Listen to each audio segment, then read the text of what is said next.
Bonjour et bienvenue sur 3W, votre émission consacrée à l'Internet et aux nouvelles technologies, présentée en partenariat avec Pragmawork.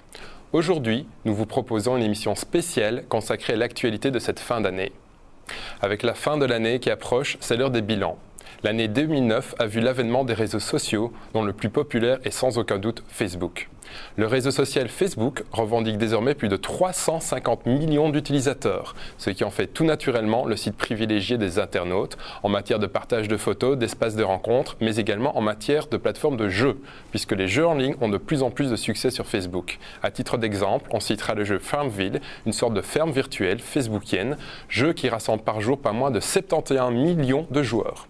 Si Facebook est devenu un lieu de détente privilégié pour les internautes, il est devenu également le terrain de chasse des escrocs.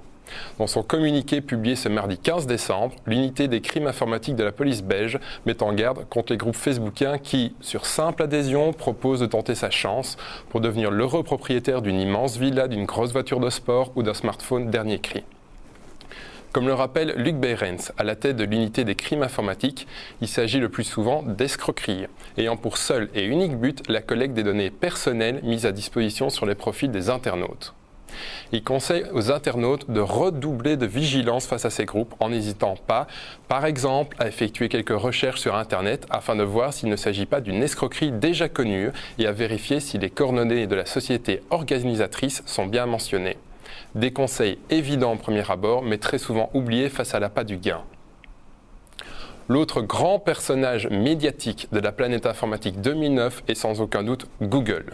Entre l'arrivée de GSM smartphones fonctionnant sous le système d'exploitation Google Android et le lancement de PC Google Chrome à 128 €, Google s'impose désormais comme le concurrent direct d'Apple et Microsoft. Chaque semaine ou presque, Google lance de nouveaux services gratuits sur Internet.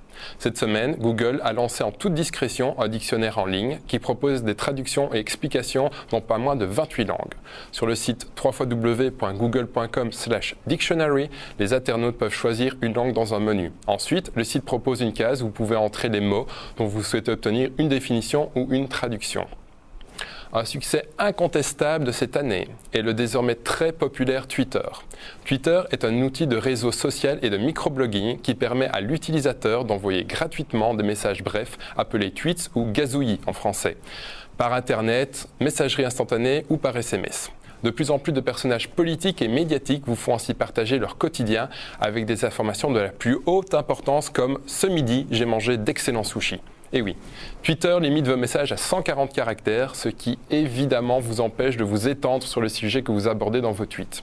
Cependant, de nombreuses entreprises ont su tirer parti de ce nouveau canal de communication en l'utilisant comme outil de diffusion promotionnelle. Dell a ainsi officiellement annoncé la vente de 6,5 milliards de dollars de matériel grâce à la diffusion de leurs tweets promotionnels. Une success story qui devrait inspirer bien d'autres entreprises.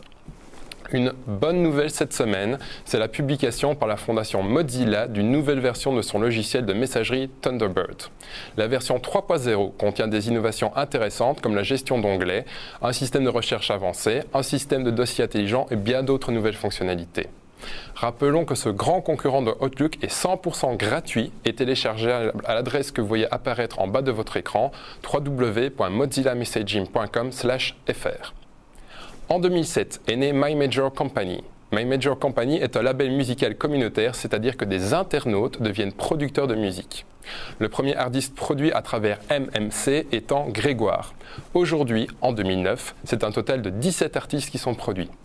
Fort de ce succès, le fondateur de My Major Company lance aujourd'hui peopleforcinema.com sur le même concept de financement communautaire de projets.